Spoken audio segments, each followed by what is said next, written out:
السلام علیکم، کیسے ہیں سب؟ امید ہے خیریت سے ہوں گے۔ ویڈیو بنانے کا مقصد آپ سے کچھ نہ کچھ شیئر کرنا ہوتا ہے، کچھ لائف کا حصہ، کچھ آپ سے باتیں، زندگی میں اپس اینڈ ڈاؤنز۔ اور میرا خیال ہے کہ ہم زندگی نام ہی اسی چیز کا ہے کہ زندگی میں مشکلات بھی آتی ہیں۔ اللہ تعالیٰ ہمیں بہت کچھ دیتا ہے اور بہت کچھ ہم سے لیتا بھی ہے۔ لیتا میرے خیال سے کام ہے، لیکن ہمیں بہت کچھ ملتا ہے جس کے ہم حقدار نہیں ہوتے۔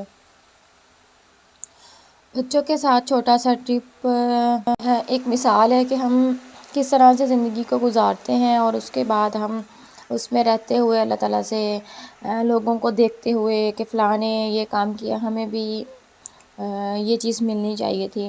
تو اس کے لیے سب سے زیادہ ضروری ہے کہ ہمیں محنت کرنی چاہیے، ہمیں شکار کرنا چاہیے، کیونکہ وہ کہتے ہیں نا کہ اگر آپ کو بہت کچھ چاہیے نا تو آپ کو بھیڑیے کی طرح شکار کرنا چاہیے، یعنی کہ بہت زیادہ محنت کرنی چاہیے۔ اور ایک وقت آتا ہے کہ اللہ تعالیٰ ہمیں وہ سب کچھ عطا کرتا ہے جس کے ہم حقدار ہوتے ہیں، اور بہت ساری چیزوں کے حقدار نہیں بھی ہوتے۔ ہم دیکھتے ہیں کہ بہت سارے لوگ جو ہیں وہ اتنے امیر ہوتے ہیں، ان کے پاس سب کچھ ہوتا ہے، اور ایک بندہ جو ہے وہ روٹی کے لیے بھی ترس رہا ہوتا ہے کہ اس کے پاس ایک ٹائم کا کھانا میسر نہیں ہوتا۔ تو اللہ تعالیٰ نے یہ فرق جو ہے وہ صرف دنیا میں ہی رکھا ہے، لیکن قیامت کے دن اللہ تعالیٰ نے کہا ہے کہ میں نے انصاف کرنا ہے، میں نے سب کو ایک جیسا رکھنا ہے۔ اور دنیا میں اپس اینڈ ڈاؤن اس لیے ہوتے ہیں کہ انسان کچھ سیکھے، لیکن ہم کچھ بھی نہیں سیکھتے۔ اگر ہمارے اندر کمپلیکس آ جاتا ہے تو ہم اسی کا ہی شکار ہوتے رہتے ہیں، اسی کا ہی شکار ہوتے ہیں۔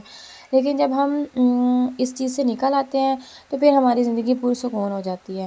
تو ہمیں اپنی زندگی کو پرسکون گزارنے کے لیے، خوشگوار گزارنے کے لیے ہمیں سب سے پہلے تو ایک تو بھیڑیے کی طرح شکار کرنا ہوگا، محنت کرنی ہوگی، لگن سے کام کرنا ہوگا۔ اگر آپ ایک دفعہ ناکام ہو رہے ہیں تو دوسری دفعہ اس کی کوشش کرنی ہوگی، تیسری دفعہ، چوتھی دفعہ، مطلب اس طرح سے کنٹینیوسلی ہمیں یہ ورک کرنا ہوگا۔ دوسرا جو ہے، اگر ہمارے اندر کوئی چیز کی کمی ہے کہ اللہ تعالیٰ نے ہمیں وہ چیز نہیں دی تو اس کے لیے ہمیں تھوڑا سا صبر، کیونکہ صبر جو ہے وہ بہت بڑی چیز ہے، وہ بہت کچھ کھو دینے سے حاصل ہوتا ہے۔ اس لیے اس صبر پہ ہم اتفاق کر لیتے ہیں تو ہمیں جو ہے وہ اللہ تعالیٰ وہ چیزیں عطا کرتا ہے جس کا ہمیں گمان بھی کوشش کرنی چاہیے کہ ہمیں جو ہے وہ اللہ تعالیٰ سے اچھی امیدیں رکھنی چاہیے۔ ایمان، ہمارا ایمان پختہ ہونا چاہیے، اور ایک کمپلیکس میں نہیں جانا چاہیے کسی بھی قسم کے کہ ہمیں یہ چیز نہیں ملی تو ہم یہ ہیں، ہم اس طرح سے ہیں، ہم فلاں کے پاس ہے۔ اسی کو ہم حسد بھی کہہ سکتے ہیں۔ کوشش کریں خوش رہیں، سکون میں رہیں، خوشیاں بانٹیں۔